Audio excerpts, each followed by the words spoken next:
누가복음 18장 35절에서 43절까지입니다.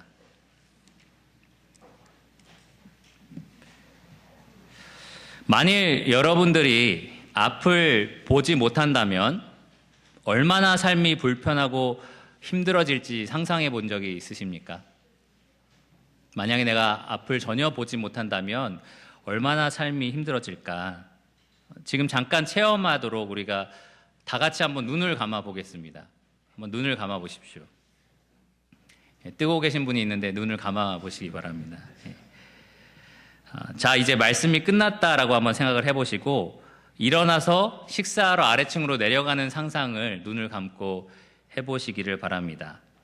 먼저 자리에서 일어날 거고요. 장의자를 빠져나와서 통로를 따라 예배실 뒷문을 향해 걸어갈 것입니다. 머릿속에 그려지십니까? 거의 끝에 문에 다 달았을 때 문을 밀어서 열고 다시 닫히는 그 시간을 절묘하게 피해서 빠져나갑니다. 그리고 계단이 있는 곳까지 걸어가서 계단을 따라 내려갈 겁니다. 유평교회 계단 한번 이렇게 회전해야 되죠. 이렇게 방향을 바꿔서 내려가야 합니다. 여러분 머릿속에 쭉 그려지시나요? 아마도 수없이 눈으로 확인한 이 장소이고 경로기 때문에 머릿속에 쭉 그려지실 겁니다. 이제 눈을 뜨셔도 좋습니다. 계속 감고 있으니까 약간 이상하네요. 제가 볼 때 좀 이상한데 뜨셔도 좋습니다. 눈을 감고 생각하시면서 눈을 감고도 그렇게 갈 수 있겠다라는 생각 혹시 들지 않으셨습니까? 눈을 감고 충분히 내가 엄청나게 많이 다녔던 길이기 때문에 갈 수 있겠다 그런 생각을 하셨을지도 모릅니다. 하지만 진짜 눈을 감고 내려가 봐라 라고 한다면 여러분은 장의자를 빠져나오기도 전에 의자에 부딪힐지도 모릅니다. 통로에 나오면 여러 성도들과 함께 충돌해서 넘어질 수도 있습니다. 저 뒷문을 열 때 자신감 있게 이렇게 여는 사람은 아무도 없을 겁니다. 이렇게 더듬더듬 다치지 않으려고 노력할 것입니다. 혹시 눈을 뜨고 계단을 내려가는 것처럼 성큼성큼 계단을 내려갈 사람이 있을까요? 아마 그러지 못할 겁니다.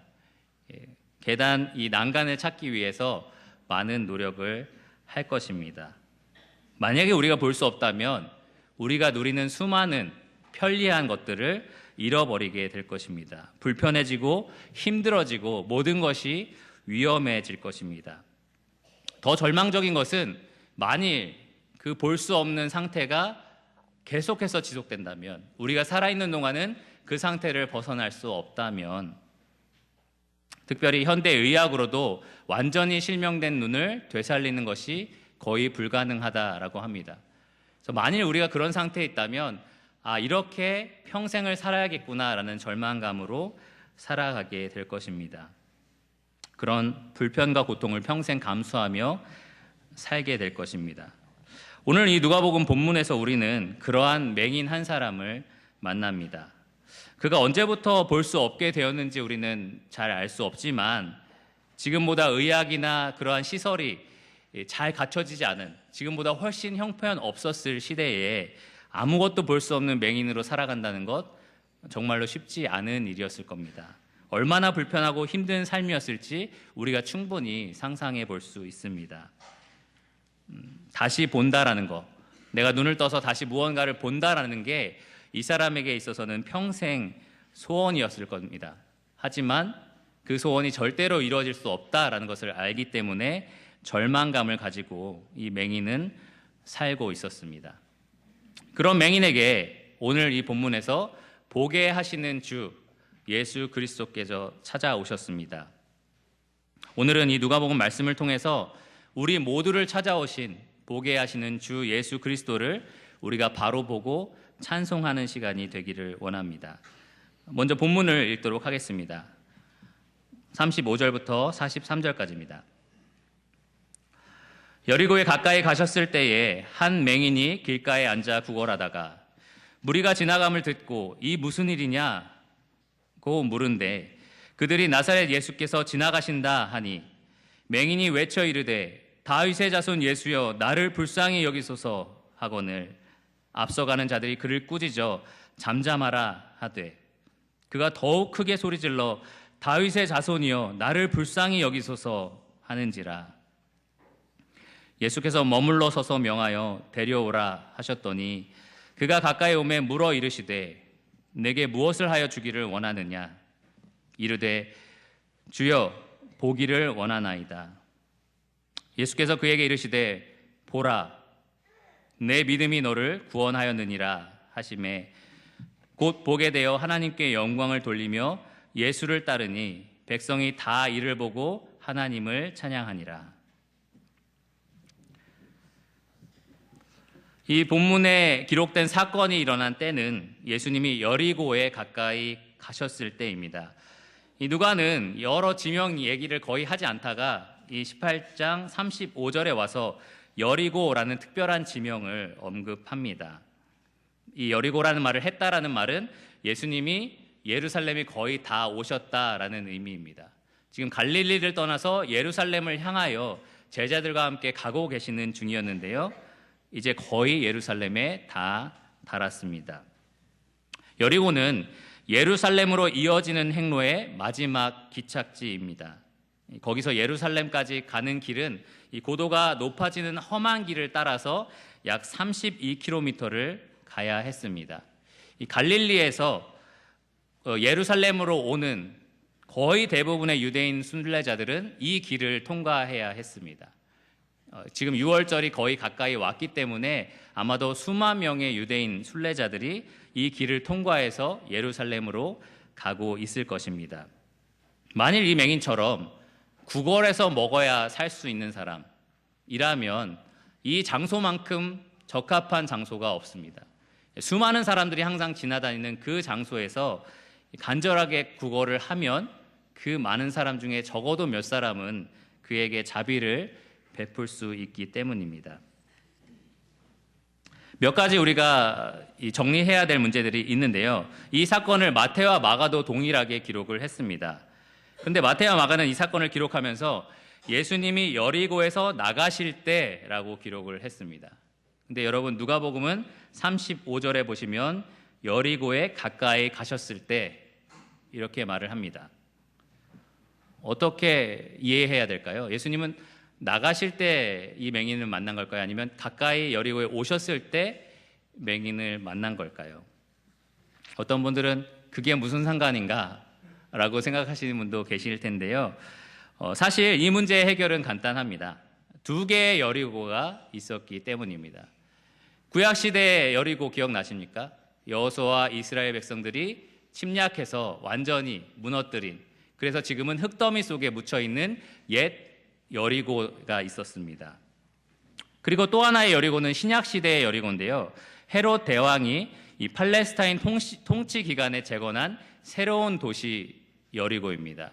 그래서 옛 여리고와 새 여리고의 거리가 있었기 때문에 약 1.6km 정도의 거리가 있었기 때문에 어떤 여리고를 염두에 두고 썼느냐에 따라서 여리고에 가까이 갈 때라고 말할 수도 있고요. 여리고를 떠날 때라고 말할 수도 있습니다. 또 마태는 이 맹인이 두 사람이 있었다라고 기록을 하는데요. 마가와 누가는 한 사람이라고 얘기를 합니다. 어떻게 이해해야 될까요? 믿음이 좋으신 분들은 또 상관없습니다라고 얘기하실 수 있는데요. 두 사람이냐 한 사람이냐에 대해서 우리가 좀 생각을 해봐야 합니다. 이 마가는 이 한 맹인의 이름을 또 이 디메오의 아들인 맹인 거지 바디메오라고 말을 했습니다. 이 문제는 이 한 거지 바디메오라는 사람이 주로 예수님과 대화를 했기 때문에 이 마가와 누가가 이 한 맹인 바디메오에게 초점을 두고 기록했다라고 이해하시면 됩니다. 마태는 두 사람이 있었다라는 것을 그냥 언급한 거고요. 이 나머지 이 복음서 저자들은 이 한 맹인 바디메오에게 집중해서 지금 이야기를 전개하고 있습니다. 그래서 이제 우리는 누가가 말하고 있는 이 한 맹인의 이름도 알았습니다. 그의 이름은 거지 바디메오입니다. 왜 거지라고 부를까요? 구걸하며 살기 때문입니다. 당시에 앞을 보지 못한다면 먹고 살 수 있는 여건이라고는 오직 구걸해서 먹고 사는 것밖에는 없었을 겁니다. 그는 이 구걸에 적합한 지역에 여리고라는 그 길가에 서서 그리고 간절히 이 구걸을 하고 있었습니다. 그러다가 무리가 지나가는 소리를 듣게 됩니다. 앞서 말씀드린 것처럼 지금 유월절이 가까이 오고 있었기 때문에 수많은 유대인들이 이 순례의 길을 가기 위해 이 길을 통과하고 있었습니다. 시력을 완전히 잃은 맹인 같은 경우는 그만큼 청력이 발전합니다. 더 잘 듣습니다. 더 밝아진 청력으로 아마 지나가는 사람들이 무엇을 하는지 이 사람은 쉽게 들을 수 있었을 겁니다. 그리고 지금 여기 예수님과 그 12제자, 그리고 마태복음에 따르면 큰 무리, 마가는 허다한 무리라고 했는데요. 많은 군중들이 지금 예수님과 더불어 이 맹인 앞을 지나가고 있었습니다. 아주 많은 소리들이 아마 이 맹인에게 들렸을 겁니다. 이 맹인은 즉각적으로 지금 무언가 특별한 일이 일어나고 있다는 것을 알아차렸습니다. 아마도 무리의 규모가 너무나 커서 평소에 지나가는 숫자에 비해서는 너무나 커서 웅성웅성 거리는 소리가 너무 크니까 이게 무슨 일이지? 누가 지나가길래 이렇지? 라는 생각을 가졌을지도 모릅니다. 혹은 그들이 나누는 대화가 다른 순례자들과 조금 달랐기 때문에 그러한 의문을 가졌을지도 모릅니다. 많은 사람들은 그냥 유월절에 대한 이야기들을 하면서 혹은 가족들에 대한 얘기를 하면서 지나갈 수 있지만 이 예수님과 그 제자들은 이 전 기록들을 보면 하나님 나라의 회복, 이스라엘의 회복, 예수님의 죽음과 부활 이러한 이야기들을 하고 있었습니다. 그래서 아마도 이 무리들이 하는 이야기들을 들으면서 뭔가 특별하다라는 생각을 이 맹인이 했을 것 같습니다. 그래서 맹인이 평소와 다르게 이 무리들에게 이러한 질문을 합니다. 이 무슨 일이냐?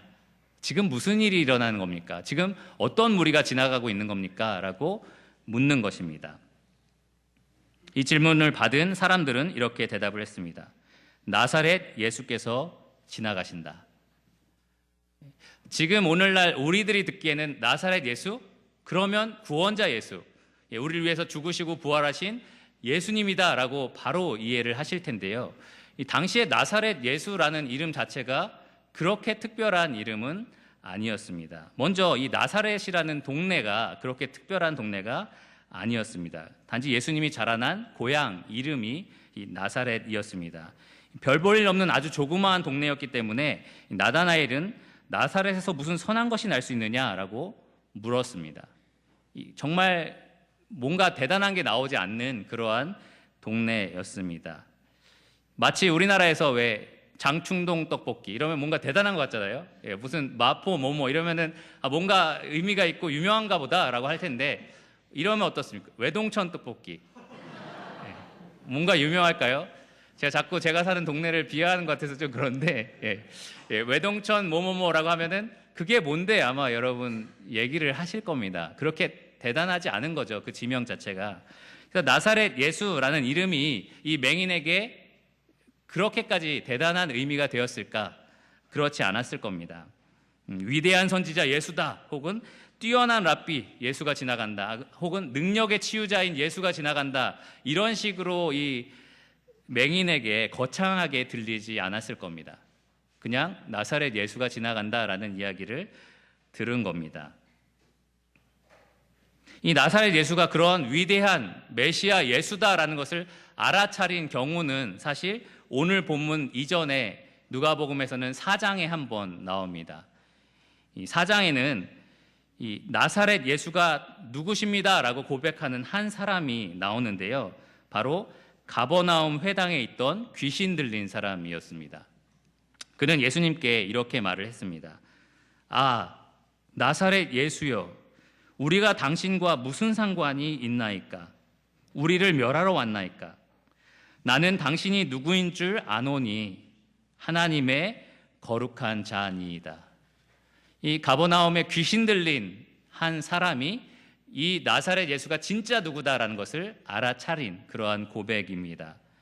흥미로운 것은 그 귀신 들린 사람의 고백 바로 이전에 기록된 내용 때문에 흥미롭습니다. 귀신 들린 사람이 진짜 나사렛 예수가 누군지 알아차린 그 고백이 나오기 전에 어떤 기록이 있냐면 예수님이 나사렛에서 나는 진짜 구원자다, 메시아다라고 말씀을 읽으면서 얘기하셨습니다. 그때 이 나사렛 예수를 고향 사람들이 배척하고요.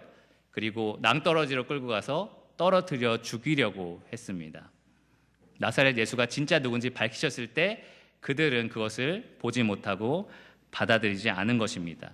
그리고 나서 바로 가버나움에서 한 귀신 들린 자의 입술을 통해서 나사렛 예수여, 당신이 누군지 내가 확실히 아는데 당신은 하나님의 거룩한 자입니다 라고 고백을 한 것입니다. 많은 사람들이 예수님이 누군지 알아보지 못했을 때 한 사람의 귀신 들린 사람이 이 나사렛 예수가 진짜 누군지를 봤습니다. 오늘 본문에서도 굉장히 유사한 그러한 상황을 우리가 보게 되는데요. 예수님이 이 맹인을 만나기 전에 만난 사람이 부자 관리였습니다. 그는 율법을 너무나 사랑했고요. 내가 이 율법을 다 지켰다라고 생각하는 사람이었습니다. 하지만 돈을 사랑하는 사람이었죠. 그는 실수로 선한 선생이여 라고 예수님을 불렀는데요. 예수님은 그 말을 받아서 선한 선생은 하나님 한 분밖에 없는데 네가 나를 그렇게 보느냐? 라고 물으십니다. 하지만 이 부자는 예수님이 그 하나님의 거룩한 자라는 사실을 알지 못했습니다. 보지 못했습니다. 그 이후에 기록된 12제자도 마찬가지입니다. 내가 하나님이 약속하신 메시아로서 부활하고 죽을 거고 고난을 받을 거다라고 말씀을 하셨는데요.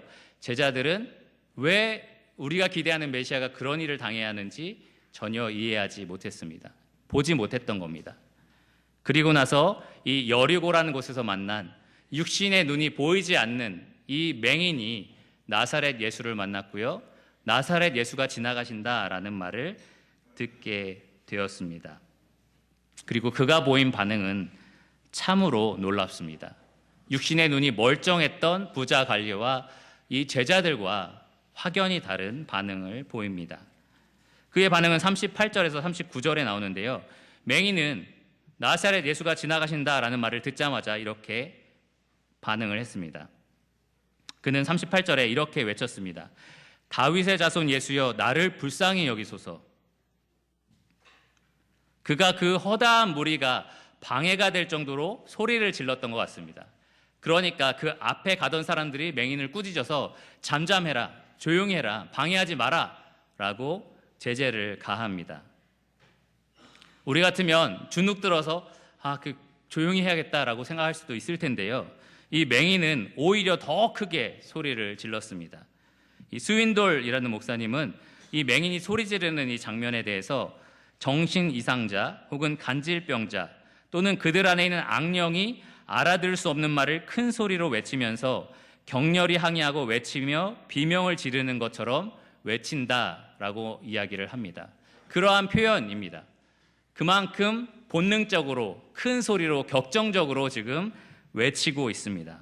비명을 지르듯이 크게 예수님께 이렇게 구합니다. 다윗의 자손이여, 나를 불쌍히 여기소서. 마치 과부가 불의한 재판장에게 끊임없이 구하는 그러한 이 열정처럼, 간절함처럼 이 맹인은 예수님께 간절히 구하고 있습니다. 그리고 이 표현에 우리가 주목해야 되는데요. 다윗의 자손이여 라는 표현입니다. 우리에게는 너무나 익숙한 다윗의 자손 예수여 라는 이 표현은 누가복음에서 예수님을 다윗의 자손으로 고백한 유일한 고백입니다. 그 누구도 누가복음 안에서 예수님을 다윗의 자손이여 라고 고백하지 않았습니다. 이 고백은 유일하기 때문에 특별할 뿐만 아니라 예수님이 하나님이 약속하신 것처럼 다윗의 자손으로서 이 땅에 오셔서 이 땅의 백성들을 구원할 메시아다라는 사실을 인정하는 고백입니다. 그래서 특이합니다. 부자도 몰랐고요. 제자들도 몰랐고 그를 따르는 허다한 무리도 그 사실을 보지 못했을 때 육신의 눈이 멀쩡하지 않았던, 앞을 보지 못했던 이 맹인은 예수님이 누구신지를 제대로 보고 있었습니다. 그는 아마 나사렛 예수가 행했던 많은 일들에 대해서 들었을 것입니다. 그리고 그는 나사렛 예수의 가르침에 대해서도, 구원에 대한 소식에 대해서도 귀로 똑똑히 들었을 것입니다. 그리고 그는 나사렛 예수가 바로 하나님께서 약속하신 그 다윗의 자손 메시아다라는 사실을 분명하게 본 것입니다. 이러한 예수님에 대한 믿음을 가지고 있던 맹인에 대해서 예수님은 어떻게 대하셨을까요? 40절에서 마지막 43절까지 기록을 통해 살펴보겠습니다. 예수님은 맹인이 그렇게 간절히 외쳤을 때 가던 길을 멈추셨습니다. 그리고 이 맹인을 데리고 오라 라고 명령을 하셨고요. 사람들이 그 맹인을 데리고 예수님 앞에 가까이 나와왔습니다. 그때 예수님은 맹인에게 물으셨습니다. 너에게 무엇을 주기를 원하느냐?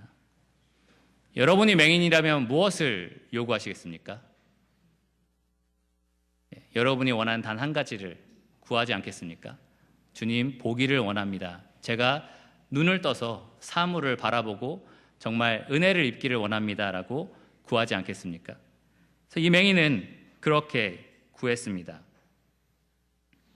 그런데 이렇게 구하는 데 있어서 맹인에게 믿음이 필요했습니다. 사실 예수님에게 보기를 원합니다라고 구하는 것은 쉬운 말이 아닙니다. 쉬운 요구가 아닙니다. 만일 예수님이 눈을 뜨게 해서 볼 수 있게 하는 능력이 있다라고 믿지 않는다면 이 맹인이 그렇게 구할 수 없었을 겁니다. 아마 먹을 것을 주십시오. 저의 불편한 이 상황을 좀 고쳐주십시오라고 얘기를 했을 겁니다. 여러분 혹시 38년 된 병자 이야기를 아십니까? 예수님이 그에게 나왔을 때 그가 무엇을 요구했습니까? 제가 낫기를 원합니다라고 얘기하지 않고요. 제가 저쪽까지 이동해야 되는데 저를 좀 들어다 날라주십시오라고 얘기를 합니다. 그러나 이 맹인은 제가 보기를 원합니다라고 주님께 구합니다. 구약시대 소경이 고침을 받은 기록이 없는데도 이 맹인은 예수님이라면, 이 다윗의 자손 예수라면 이분이 메시아이기 때문에 분명히 눈을 고치는 능력이 있을 것이다 라고 믿었던 것입니다. 이사야 29장 18절에 보면 메시아에 대한 약속으로 그때의 맹인의 눈이 밝을 것이며 라고 기록이 되어 있습니다. 그 기록된 메시아가 바로 나사렛 예수다. 이 맹인은 믿었던 것입니다. 이 맹인은 예수님께 주여 보기를 원하나이다 라고 말을 했는데요. 문자적으로 해석을 하면 주여 내가 다시 보기를 원하나이다 입니다. 아마도 이 맹인은 예전에는 볼 수 있었던 사람인 것 같습니다. 그러나 어떤 이유로든 이 시력을 완전히 상실하고 구걸하는 삶을 살고 있었는데요. 다시 볼 수 있는 그러한 상태를 얻기 원했습니다. 예수님은 그의 믿음을 보셨고요. 그리고 이렇게 말씀하셨습니다. 보라. 보라라고 하면 뭔가 자 이제 약간 이런 느낌인데요. 여기에 있는 보라는 네가 원하는 그 보고 싶어 하는 대로 봐라라는 말입니다. 눈을 떠서 눈을 열어서 이제 봐라. 그리고 이렇게 말씀하셨습니다. 너의 믿음이 너를 구원하였느니라. 여기에 표현되어 있는 구원하다라는 말은 두 가지로 사용된 단어인데요. 두 가지 의미를 가진 단어입니다. 첫째로는 육체의 질병에서 회복되는 그러한 치유를 나타낼 때 이 단어가 사용이 되었고요. 또 하나는 영혼의 질병, 이 죄의 문제에서 해결된 구원에 대해서 말할 때 이것을 사용했습니다. 누가는 중의적으로 이 단어를 사용함으로써 예수님께서 이 맹인의 육신의 눈을 고쳐주셨을 뿐만 아니라 이 맹인의 영혼의 문제도 해결해 주셨음을 말해주고 있습니다. 예수님은 맹인의 믿음을 보시고 그의 눈을 보게 하셨습니다. 또한 예수님은 맹인의 믿음을 보시고 그를 보게 하셨습니다. 육체의 눈을 회복시켰을 뿐 아니라 영혼의 눈을 뜨게 하셔서 예수님을 주로 믿고 따르게 하셨습니다. 육체와 영혼에 내려진 은혜, 모두 이 보게 하시는 주 예수 그리스도 한 분으로부터 흘러나왔습니다. 마지막 43절을 보시면 예수님이 그 말씀을 하시자마자 즉시로 이 맹인은 보게 되었고요. 그리고 그가 영혼의 눈을 뜨게 되었다라는 증거로서 하나님께 영광을 돌리고 이제 예수님을 따르는 자가 되었습니다. 그리고 그 따르던 무리들이 이것을 보면서 하나님께 영광을 돌리고 찬양을 합니다. 이것이 오늘 앞을 보지 못했던 이 맹인 바디메오가 보게 하시는 주 예수 그리스도를 만난 이야기입니다. 이 이야기를 들으면서 혹시 여러분 주변에 앞을 잘 보지 못하는 사람들을 떠올리셨을지도 모릅니다. 요즘에는 이렇게 개를 통해서 이렇게 안내를 받기도 하고 하면서 이제 삶을 살아가는 것을 보게 될 때 참 불편하겠다, 참 안 됐다라는 마음도 들고 저런 장애를 가지고 평생 살아가는 것이 얼마나 힘들까라는 생각을 갖게 됩니다. 이 주변에 참 많은 장애가 있습니다. 보지 못하는 사람이 있고요, 듣지 못하는 사람이 있고, 걷지 못하는 사람이 있고, 또 일어나지 못하는 사람 등등 여러 가지 육체의 장애를 가진 사람들을 보게 됩니다. 또 우리 주변에는 정신적 장애를 가진 사람도 참 많이 있습니다. 우울증을 겪고 있는 분들이 특히 현대사회에는 적지 않고요. 또 과격한 분노를 잘 조절하지 못하는 그러한 감정에 사로잡힌 사람들이 참 많이 있습니다. 어떤 특별한 감정이나 정신적인 그런 문제에 빠져서 헤어나오지 못하는 그러한 사람들도 참 많이 있습니다. 육체에도 정신에도 큰 문제가 없는데 삶의 장애를 겪고 있는 사람들도 많습니다. 혹시 게임 중독에 빠진 분이 계십니까? 혹은 인터넷 중독, 도박 중독도 있고요, 약물 중독도 있습니다. 마치 눈먼 맹인처럼 삶의 그러한 부분들이 나로 하여금 벗어날 수 없도록 만드는 것입니다. 그러한 육체의 장애, 정신적 장애, 그리고 삶의 장애, 여러 가지 것들이 지금 이 세상에 많이 있는데요. 그 모든 것의 근본적인 원인이 무엇인지 혹시 아십니까? 그것이 바로 죄의 문제입니다.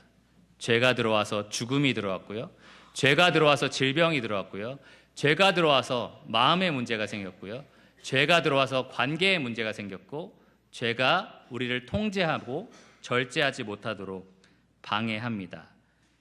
오늘 본문의 맹인처럼 죄는 모든 사람의 삶을 구속하고 불편하게 만드는 아주 큰 장애물입니다. 맹인이 자기 스스로 절대로 눈을 떠서 앞을 바라보지 못하는 것처럼 죄의 장애를 안고 살아가는 죄인은 누군가가 그것을 해결해 주기 전까지는 스스로 절대 해결할 수 없습니다. 예수님을 만나기 전에 모든 죄인은 스스로 빛 가운데 나올 수가 없습니다. 예수님이 각 사람에게 오셔서 그의 눈을 뜨게 하셔서 이 영광스러운 빛을 보게 하실 때에만 우리가 거듭나서 구원받을 수가 있는 것입니다. 주가 보게 하지 않으셨다면, 보게 하시는 주가 없었다면 아무도 주님을 바라보지 못했을 겁니다. 완전히 멀어버린 눈을 스스로 열어서 하나님을 바라볼 수 있는 사람은 아무도 없습니다. 주님이 우리들의 눈을 뜨게 하신 것입니다.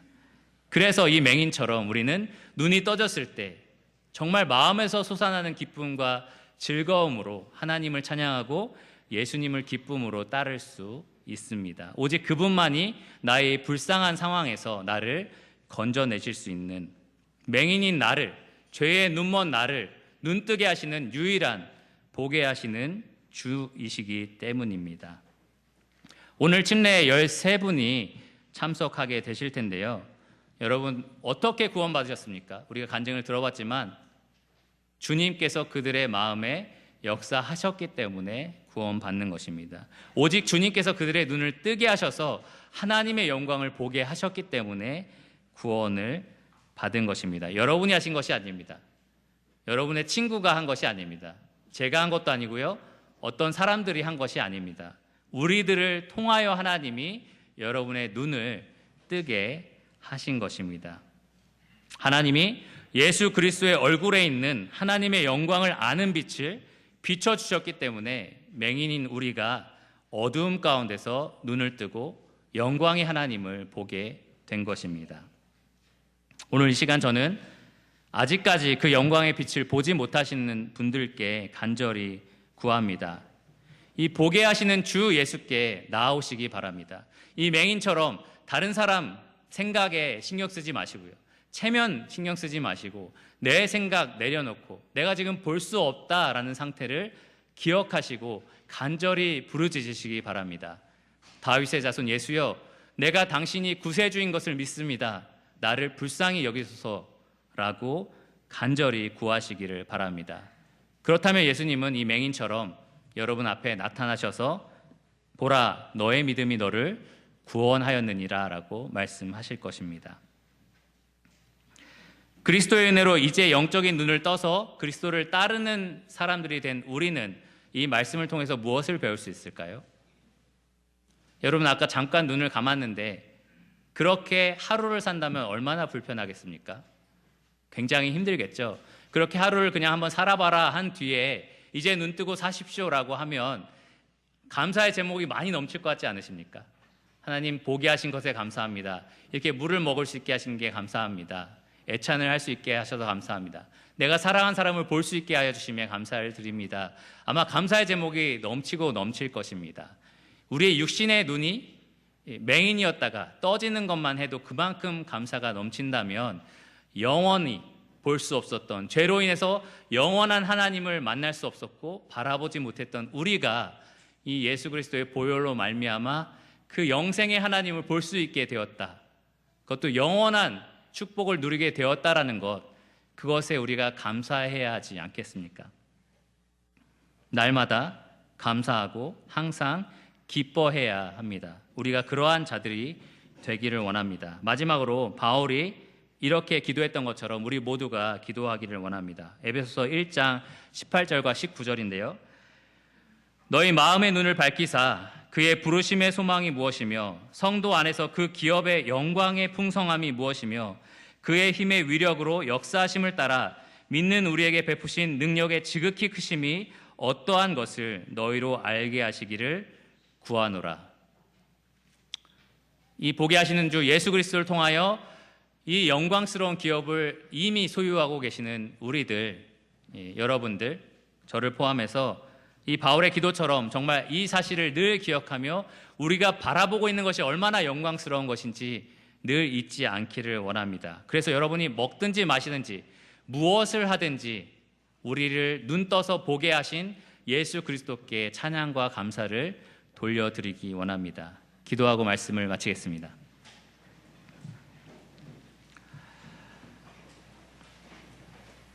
주님, 감사합니다. 우리는 영적으로 눈먼 자들이었습니다. 아무런 소망이 없는 자들이었고 칠흑 같은 이 세상 속에서 더듬거리면서 진리를 알지 못하고 하나님께 나아가는 길에 서지도 못하고 또 영원한 생명을 누리지 못하는 죄와 허물로 죽은 자들이었습니다. 저희를 보게 하시는 주 예수 그리스도를 통하여 하나님께 나아가는 길과 또 진리와 생명 되신 예수 그리스도를 통하여 우리에게 베푸신 하나님의 그 크신 은혜에 감사와 찬양을 돌려드리기를 원합니다. 주님, 이 자리에 아직 영적으로 눈이 멀어서 이 영광의 주를 바라보지 못하는 분들을 위해서 기도를 드립니다. 보게 하시는 주 예수 그리스도께서 그들의 눈을 뜨게 하셔서 영광의 주를 보게 하여 주시기 원합니다. 그들의 마음속에 영광스러운 주 예수 그리스도를 바라볼 수 있도록 하나님께서 역사하여 주시기를 원합니다. 주님, 오늘 들려진 말씀과 또 앞으로 있을 일들을 주님께 의탁드리며 예수 그리스도의 이름으로 감사하며 기도드렸습니다. 아멘.